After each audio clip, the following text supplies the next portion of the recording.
Hello friends, welcome everyone. நான் உங்கள் சபரி.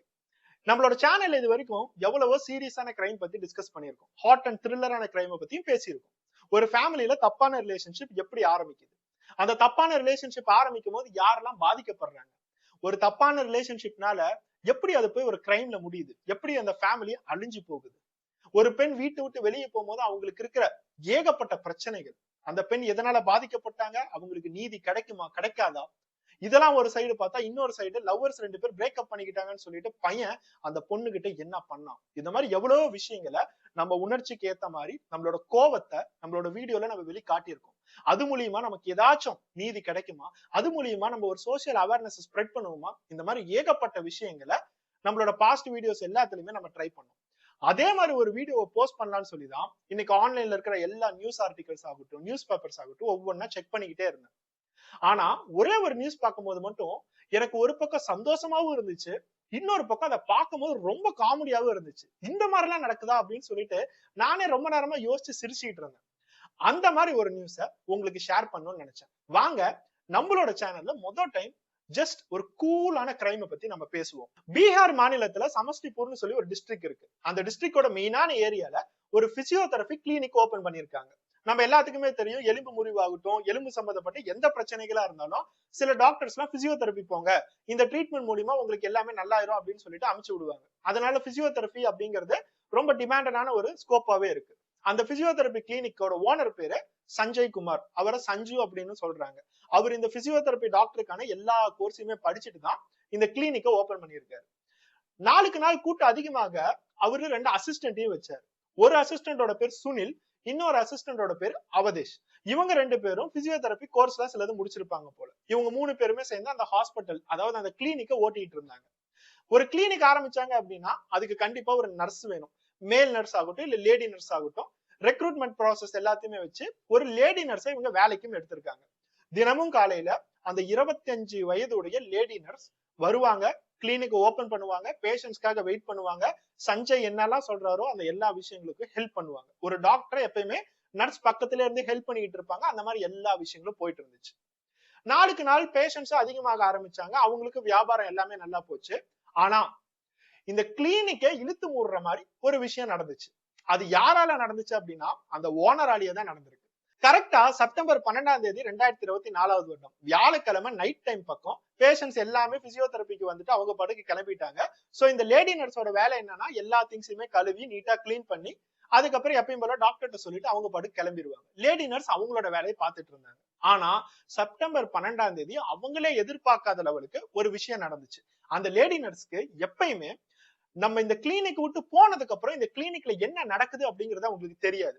அடுத்த நாள் வந்து பாப்பாங்க, வந்து பார்த்தா எல்லாமே அலங்கோலமா இருக்கும். சரின்னு சொல்லிட்டு அவங்க பாட்டுக்கு கிளீனிங் பண்ணிட்டு பேஷண்ட்ஸ்க்காக வெயிட் பண்ணிட்டு அவங்களோட வேலையை பார்த்துட்டு இருப்பாங்க. ஆனா அந்த செப்டம்பர் 12ஆம் தேதி மட்டும் அவங்க போகிறதுக்கு கொஞ்சம் டிலே ஆயிடுச்சு. அவங்க முக்கியமா என்ன கவனிச்சிருக்காங்க அப்படின்னா, நம்ம ஒரு பக்கம் கிளீன் பண்ணிக்கிட்டே இருக்கோம், மிச்சம் இருக்கிற 3 பேர் என்ன பண்றாங்க, டாக்டரான சஞ்சயும் அவங்களோட 2 அசிஸ்டன்ட் என்ன பண்றாங்கன்னு பார்க்கும்போது ஒரு ரூம்குள்ளார அவங்க பாட்டில் ஓபன் பண்ணி தண்ணி அடிக்க ஆரம்பிச்சிட்டாங்க. இது அந்த லேடி நர்ஸ் கொஞ்சம் கூட யோசிக்கவே இல்லை. ஏன்னா தினம் தினம் இங்க தண்ணி அடிச்சுட்டு இருக்காங்க அப்படிங்கிறது அவங்களுக்கு தெரியாது. இன்னைக்கு வேலை கொஞ்சம் அதிகமா இருந்துச்சு. அது மட்டும் இல்லாம டாக்டர் எல்லா வேலையுமே முடிச்சுட்டு தான் போகணும்னு சொல்லியிருக்காரு.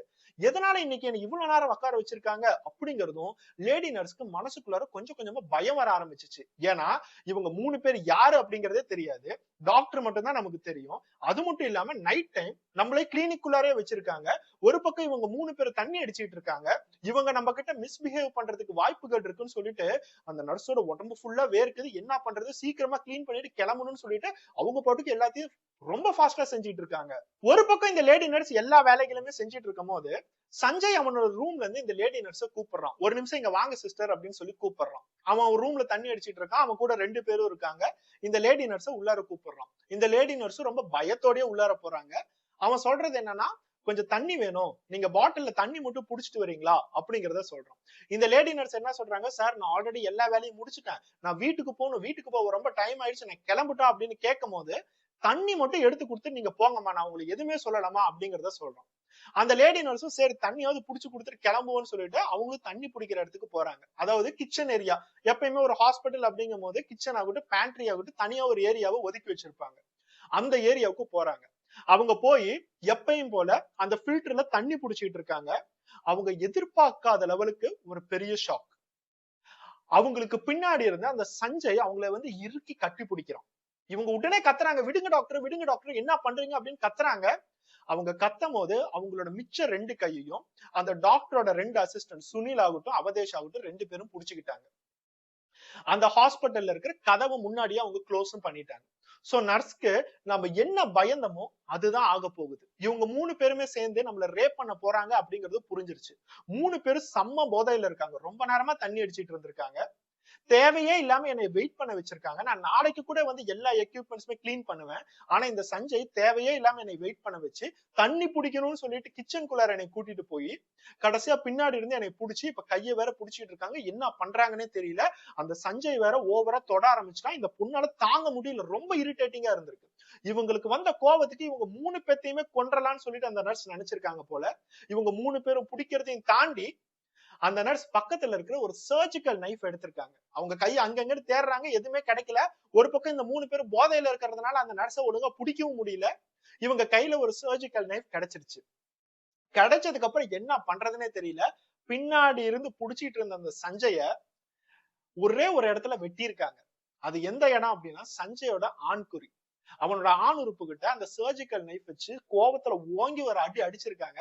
அதே இடத்துல அது கட் ஆயிடுச்சு. சஞ்சய் கத்துன்னு கத்துறான். அந்த இடத்துல இருந்து அப்படியே ரத்தம் தெரிக்குது. இந்த நர்ஸ்க்கு ஒண்ணும் புரியல. நம்ம கோவத்துல செஞ்சுட்டோம், இப்ப என்ன பண்றதுன்னு சொல்லிட்டு அந்த இடத்த விட்டு அவங்க ஓடிடுறாங்க.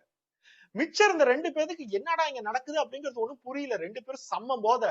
நம்ம கூட குடிச்சிட்டு இருந்த டாக்டர் பார்த்தா பேண்ட் ஃபுல்லா ரத்தமா வந்துட்டு இருக்குது. என்னடா பண்ணா அப்படின்னு சொல்லிட்டு அவங்களும் பயந்து உட்கார்ந்து இருக்காங்க. உள்ளுக்குள்ளார நடக்கிற எல்லா சத்தமும் வெளியில இருக்கிற மக்களுக்கு கொஞ்சம் கொஞ்சமா கேட்டுட்டு இருக்கு. அது மட்டும் இல்லாம மக்கள் திரும்பி பாக்குற மாதிரி அந்த கிளினிக்ல இருந்து நர்ஸ் ஒருத்தவங்க வெளியே ஓடி வராங்க. அங்க இருக்கிற சில பேர் ரொம்ப பயந்து போய் உடனே போலீஸ்க்கு கால் பண்றாங்க. அங்க எல்லாத்துக்குமே கண்டிப்பா இந்த கிளினிக்குள்ளார ஏதோ தப்பான விஷயம் நடக்குது. ஒரு பக்கம் நர்ஸ் என்னன்னா ரொம்ப பயத்தோட ஓடி வராங்க. உள்ளுக்குள்ளார யாரோ ஒருத்தன் கத்திக்கிட்டே இருக்கான். என்ன நடந்துச்சு? போலீஸ் டீமுக்கு இந்த கால் கிடைச்சோன்னே அடுத்த 5 நிமிஷத்துல எல்லாமே அந்த இடத்துக்கு வராங்க. முதல் விஷயம், இந்த கிளினிக் ரொம்ப மெயினான ஏரியால இருக்கு. நிறைய மக்கள் நடமாடுற இடம். 2வது விஷயம் என்னன்னா, பக்கத்துல வெஸ்ட் பெங்கால் ஸ்டேட்ல என்ன நடந்துட்டு இருக்கு, கொல்கட்டால ஒரு ஹாஸ்பிட்டல்ல டாக்டருக்கு என்ன நடந்துச்சு, இந்த மாதிரி எல்லா விஷயங்களும் போலீஸ்க்கு தெரியும். நம்மளோட ஊரும் அதோட பேர்ல வந்துடக்கூடாது. இவன் வேற ஒரு கிளினிக் வச்சு நடத்திட்டு இருக்கான். இந்த டாக்டருக்கு என்ன நடந்துச்சுன்னு வேற தெரியல. ஏகப்பட்ட இடங்கள்ல பேஷண்டா உள்ளார வந்து டாக்டர் முதற்கொண்டு ரேப் பண்ணிருக்காங்க. அந்த மாதிரி விஷயங்கள் கேரளா கொல்லம் டிஸ்ட்ரிக்ட்ல நடந்திருக்கு. ஒரு லேடி டாக்டரை எவனோ ஒருத்தன் தண்ணி அடிச்சுட்டு பேஷண்ட்ங்கிற பேர்ல வந்து ரேப் பண்ண ட்ரை பண்ணி பக்கத்துல இருக்கிற ஒரு சர்ஜிக்கல் சிசர் சொல்லுவாங்க பாத்தீங்களா, அந்த சிசர்ஸை வச்சு கொலை பண்ணிருக்கான். இந்த மாதிரி கேஸும் நடந்துகிட்டு தான் இருக்கு. சோ போலீஸ் இதோட சீரியஸ்னஸ் பாத்துக்கிட்டு உடனே அந்த இடத்துக்கு வந்து என்ன நடந்துச்சுன்னு பார்த்தா, உள்ளுக்குள்ளார போனா முழுசா ரத்த வெள்ளம். அந்த சஞ்சயோட உடம்பு ஃபுல்லா ரத்தம், அவனோட பேண்ட் ஃபுல்லா ரத்தம் ஒழுவுது. போலீஸே பார்த்து பயந்துட்டாங்க. அவன் ஒரு பெட்ஷீட்டை வச்சு மறைச்சிட்டு இருந்திருக்கான். அந்த பெட்ஷீட் எல்லாம் ரத்தம். சரி, வேற என்னென்ன விஷயங்கள்லாம் கிடைக்குதுன்னு பார்த்தா, சரக்கு பாட்டில் ஒரு ஃபுல்லுல பாதி முடிச்சுட்டாங்க. இவங்க 3 பேரும் செம்ம போதையில இருக்காங்கிறது நல்லாவே தெரியுது. ஒரு பக்கம் சரக்கு பாட்டில், லுங்கி இருக்கு. இதெல்லாம் தாண்டி இந்த கிளினிக்குள்ளார என்ன நடந்துச்சு அப்படிங்கறத பாக்குறதுக்கு சிசிடிவி கேமரா ஆக்சஸும் இருந்துச்சு. சோ போலீஸ்க்கு இந்த சிசிடிவி கேமரா தான் இருக்கலே மெயின் எவிடன்ஸ். அந்த சிசிடிவி கேமரா எல்லாத்தையும் செக் பண்ணும் போது யாரோ வாண்டடா அதை ஆஃப் பண்ணி வேற வச்சிருக்காங்க. சோ போலீஸ்க்கு இந்த இடத்துல ஒரு தப்பு நடந்திருக்கு, ஆனா வெளியால் யாரும் வரல, உள்ளுக்குள்ளார இருக்கவங்க கிட்டே தான் பிரச்சனை அப்படிங்கறத தெரிஞ்சு அவங்க 3 பேத்தையுமே அரெஸ்ட் பண்ணிருக்காங்க. இந்த சஞ்சய் அப்படிங்கிற பிசியோதெரபி டாக்டரை ட்ரீட்மெண்ட்டுக்கு அனுப்பிச்சு விட்டுருக்காங்க. சோ இவங்களுக்கு உண்மையை சொல்றதுக்கு இப்ப ஒரே ஒரு ஆள் தான் இருக்காங்க. எதனால அந்த நர்ஸ் ரொம்ப பயந்து போய் வீட்டை விட்டு வெளியே போனாங்கன்னு சொல்லிட்டு அந்த நர்ஸுக்கு கால் பண்ணா, இவங்க கால் பண்ற டைம் அந்த நர்ஸ் ஆல்ரெடி வீட்டுக்கு போயிட்டாங்க. பயந்து போய் அவங்க பாட்டுக்கு வீட்டுக்கு போயிட்டாங்க. அதுக்கப்புறம் அந்த நர்ஸ் அரெஸ்ட் பண்ணிட்டு வந்து அந்த நர்ஸ் கிட்ட என்கொயரி பண்ணும் போதுதான் இங்க நடந்த எல்லா சிலுமிஷமும் தெரிய வருது. போலீஸோட விசாரணையில லேடி நர்ஸ் அங்க நடந்தது எல்லாத்தையும் சொல்லிட்டாங்க. வாண்டடா என்னை ஸ்டே பண்ண வச்சிருக்காங்க. நான் சீக்கிரமாவே கிளம்பி இருப்பேன் சார், ஆனா என்னை வாண்டடா ஸ்டே பண்ண வச்சு இவங்க 3 பேரும் குடிச்சிட்டு என்னை தண்ணி எடுத்துட்டு வரேன்னு சொல்லிட்டு என்னை ரேப் பண்ண ட்ரை பண்ணாங்க. இப்படிங்கிற எல்லா விஷயங்களும் சொன்னதுக்கு அப்புறம் போலீஸ்க்கு என்ன நடந்திருக்கு அப்படிங்கிறது நீட்டா புரியுது. சஞ்சய்க்கு ட்ரீட்மெண்ட் போயிட்டு இருக்கு. சஞ்சய் ட்ரீட்மெண்ட் முடிச்சதுக்கு அப்புறம் சஞ்சய் ஆகட்டும், அவனோட 2 அல்லக்கை ஆகட்டும், 3 பேத்திட்டுமே விசாரிக்கும் போதுதான் அவங்க உண்மையை ஒத்துக்க ஆரம்பிக்கிறாங்க. சஞ்சய் போலீஸ் கிட்ட என்ன சொல்லியிருக்கான், சார் ஆரம்பத்துல ஒரு நர்ஸ் வேணும் அப்படின்னு சொல்லிட்டு எல்லாத்தையுமே ரெக்ரூட் பண்ணி தான் நான் இந்த பொண்ணை நர்ஸா கொண்டுட்டு வந்தேன். இந்த நர்ஸா கொண்டுட்டு வந்ததுக்கு அப்புறம் கூட்டம் ரொம்ப அதிகமாகுதுன்னு சொல்லிட்டு என் கூட 2 அல்லக்கையும் நான் சேர்த்துக்கிட்டேன். அசிஸ்டன்ட்னு சொல்லிட்டு சுனில்னு ஒருத்தன், அவதேஷ்னு ஒருத்தன், 2 பேத்தையுமே சேர்த்துக்கிட்டேன். டெய்லி இந்த நர்ஸ் எல்லா விஷயங்களும் தொடச்சிட்டு இந்த கிளினிக் விட்டு போனதுக்கு அப்புறம் பேஷண்ட்ஸ் யாரும் வராத போது நாங்க 3 பேருமே தண்ணி அடிக்கிறத ஒரு பழக்கமா வச்சிருந்தோம். பாருங்க, அந்த கிளினிக்ல தொழில் செய்யற இடம், நிறைய மக்கள் வரக்கூடிய இடம், இது ஒரு டாக்டருக்கான ஒரு செட்டப். ஆனா அந்த இடத்துல அவங்க தண்ணி அடிக்கிறதுக்கு யூஸ் பண்ணிருக்காங்க. சோ நாங்க 3 பேருமே ரெகுலரா இந்த இடமே தண்ணி அடிச்சுக்கிட்டே இருந்தோம் சார். நாங்க தண்ணி அடிச்சிட்டு இருக்கும்போது திடீர்னு இவங்க 2 பேரும் தான் எனக்கு ஒரு யோசனை தந்தாங்க.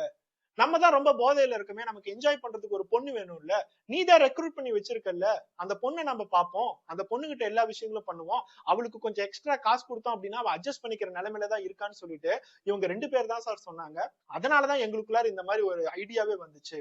செப்டம்பர் 12ஆம் தேதி நாங்க நினைச்ச மாதிரியே நிறைய பேஷண்ட்ஸ் வந்தாங்க, கழுவுறதுக்கு கிளீன் பண்றதுக்கு எல்லா விஷயங்களும் நிறைய இருந்துச்சு. அதனால வேணும்னே இந்த நர்ஸ அந்த சஞ்சய் உட்கார வச்சிருக்கான். நீ எல்லாத்தையும் கிளீன் பண்ணிட்டு போமா, நாளைக்கெல்லாம் நீ வந்து கிளீன் பண்ண வேணாம்னு சொல்லிட்டு நைட்டு 10 மணி வரைக்கும் அந்த லேடி நர்ஸ அவன் கிளினிக்குள்ளாரே வச்சிருக்கான். லேடி நர்ஸ் எல்லா விஷயங்களும் கிளீன் பண்ணும்போது அவங்களோட வீட்டுல இருந்து அவங்க அப்பா அம்மா நிறைய டைம் கூப்பிட்டு இருக்காங்க. எங்கம்மா இன்னும் வரவே இல்லை, எப்பயுமே சீக்கிரமே வந்துருவேன்னு கூப்பிடும் போது கூட, இல்லம்மா இன்னைக்கு கொஞ்சம் நிறைய வேலைகள் இருக்கு, டாக்டர் முடிச்சுட்டு போக சொல்லியிருக்காரு, நான் வந்துடுறேன்னு சொல்லிட்டு அவங்க நம்பிக்கையா சொல்லியிருக்காங்க. ஆனா இவங்க 3 பேரும் இப்படி ஒரு கேடுகெட்ட விஷயத்த பண்ணுவாங்கன்னு சொல்லிட்டு அந்த நர்ஸுக்கு தெரியவே தெரியாது. இவங்க 3 பேரும் பிளான் பண்ணி குடிச்சிட்டு அந்த பொண்ணை தண்ணி எடுத்துட்டு வாமான்னு சொல்லிட்டு கிச்சனுக்குள்ளார அமைச்சு விட்டு இவங்க 3 பேரும் இந்த ரூம்ல சிசிடிவி கேமரா ஆஃப் பண்ணிருக்காங்க, டோரை க்ளோஸ் பண்ணிருக்காங்க, இவங்களும் கிச்சனுக்குள்ளார போய் கேங் ரேப் பண்ண ட்ரை பண்ணிருக்காங்க. உண்மையா சொல்ல போனா இது ஒரு சீரியஸான இஷ்யூ தான். ஒரு பக்கம் கொல்கட்டால ஒரு டாக்டருக்காக எல்லாமே போராடிட்டு இருக்கும் போது, பீகார்ல ஒரு பிசியோதெரபி கிளினிக்ல ஒரு லேடி நர்ஸ கேங் ரேப் பண்ணிட்டாங்க, அதுல ஒருத்தன் டாக்டர் கூட அப்படின்னு தெரிஞ்சா எத்தனை பேர் கொந்தளிப்பாங்க, இந்த கேஸ் எவ்வளவு சீரியஸா இருக்கும்னு சொல்லி கொஞ்சம் யோசிச்சு பாருங்க. ஆனா ஜஸ்ட் ஒரே ஒரு விஷயத்தாலதான் இந்த சீரியஸான கேஸ் ஒரு காமெடியா வந்து முடிஞ்சிருக்கு. அது என்ன அப்படின்னா, அந்த லேடி நர்ஸ்கோட கோவம் மட்டும்தான். அவங்க கோவத்துல அந்த சர்ஜிக்கல் நைஃப் எடுத்து எங்க அறுக்கணுமோ அங்க அறுத்திருக்காங்க பாத்தீங்களா, அதுலதான் அந்த லேடியை எல்லாமே பாராட்டுறாங்க. ஏன் எனக்கு கூட அவங்கள ஒரு பெரிய சிங்கப்பெண் அப்படின்னு சொல்லணும்னு தான் தோணுது. ஏன்னா எல்லா குற்றங்களும் நடக்கும்போது ஏதாச்சும் ஒரு பெண் இப்படி பண்ண மாட்டாங்களா, யாராச்சும் ஒருத்தவங்க இந்த மாதிரி செய்ய மாட்டாங்களா? எத்தனை நாள் தான் இவனே அவளை பண்ணா இவனே அவளை பண்ணான்னு பண்றது, எப்ப அவ இவனை பண்ணா அப்படிங்கிற நியூஸ் நமக்கு வரும்னு சொல்லிட்டு எவ்வளவு ஆசையா இருப்போம். அந்த லேடி நர்ஸை எல்லாமே பாராட்டுறாங்க. அவங்களோட பிரைவசிக்காக அவங்களோட பேரோ அவங்களோட போட்டோவோ எதுவும் வெளியிடல. ஆனா அவங்க செஞ்சது ஒரு ப்ரௌடான விஷயம் தான். அவங்களுக்காக அந்த பெண் இனமே வந்து பெருமை பண்ணும் அப்படின்னு சொல்லி நான் நினைக்கிறேன். ஏன்னா அந்த லெவலுக்கு ஒரு பெருமையான விஷயம் தான் அவங்க செஞ்சிருக்காங்க. போலீஸோட விசாரணையில அவங்களுக்கு உண்மை தெரிஞ்சதுக்கு அப்புறம் யாரு சிசிடிவி கேமரா ஆஃப் பண்ணாங்க அப்படிங்கறது முதற்கொண்டு ரெக்கார்ட் ஆனதுனால இவங்க சொல்றது எல்லாமே நிரூபிக்கப்பட்டிருக்கு. இவங்க 3 பேத்தையுமே எப்பயும் போல கோர்ட்டுக்கு அனுப்பிச்சுட்டு இருக்காங்க, சார்ஜ் ஷீட் எல்லாத்தையும் ஃபைல் பண்ணிருக்காங்க. இவங்க 3 பேரும் 2 பேரும் நார்மலாவும், ஒருத்தவர் வந்து அவருக்கு ஒரு விஷயம் இல்லாமையும் அவரு படுக்கும் போய் ஜெயில உட்காந்துருக்காரு. அடுத்தது அவருக்கு எத்தனை நாள் ஜெயில இருப்பாரு, எத்தனை வருஷம் இருப்பாரு அப்படிங்கிற விஷயங்கள்லாம் நமக்கு தெரியல. அந்த பிசியோதெரபி கிளினிக்கை இப்போதைக்கு க்ளோஸ் பண்ணிட்டாங்க.